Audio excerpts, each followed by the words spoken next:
sakyanan. So diri ta mag-start sir, kani siya sir mo ni sa atong battery or terminal sa atong battery sa atong bantayan sa atong terminal. Syempre dili siya hugaw. Number 1, di ba? Dili pud siya luag. Kay kung hugaw tapos luag, sumo po na hinungdan usahay nganong dugay paandaron atong sakyanan. Pero ang hinungdan gid pud usahay, dugay na atong battery, di ba? Need na nga lisdan atong battery. Okay, next atong fluid or brake fluid. So unsay gamit sa atong fluid or brake fluid? So syempre mo na ang supply padulong sa atong brake para mugana atong brake. So unsay bantayan nato sa atong fluid? So nay maximum og minimum. So syempre kanang minimum atong bantayan sa hangin.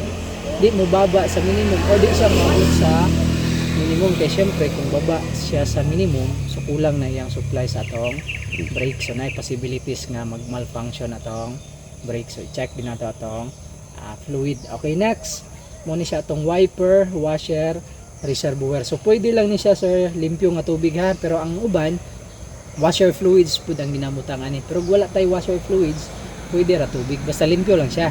So ang purpose ani karon, kung gusto ta mo limpyo sa atong windshield, mo pagugnaw sa atong windshield kung nabulad atong sakyanan, so muna ang mo-supply diri padulong sa atong wiper para mo shower siya og tubig ha. Okay, next atong coolant or engine coolant. So unsay purpose sa atong coolant or engine coolant? So nadri sir, na full og low. So aware naman siguro kani, di ba? Okay, so mo ni ang supply diri sa atong radiator para dili overheat atong makina. So syempre atong bantayan nga dili ka moabot sa low, di ta mababa sa low kay kung gamay atong coolant. So syempre kulang pud iyang supply sa atong radiator. So unsay possibilities nga mahitabo sa atong makina?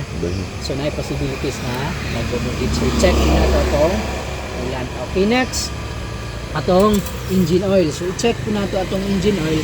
Kada buntag dapat dili pa kaandar atong sakyanan para ma-monitor nato atong engine oil nga nasa full na level. So duha gihapon si full ug si low. So kaning duha ka marking. So i-monitor lang nato nga di magbaba atong engine oil. Pero napud tay i-consider sir ha. So halimbawa atong parkingan dili patag, so syempre mo consider pud ta na nga dili gud siya mo level pud sa full nga level. Pero patag atong giparkingan tapos gababa atong engine oil, kana maalarma gyud ta na, di ba?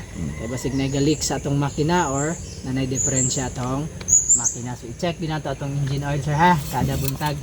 Okay, next atong mga lights. So i-check din nato atong mga lights sa tubangan ug sa likod. So like po sa accident usahay kung wala ga function atong mga lights.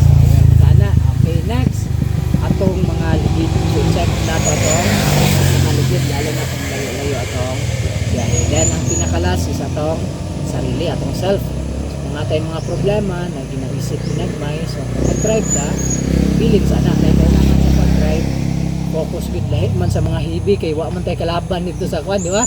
Sa sakyanan kung diri na ta sa city drive daghan na tag bantayanan.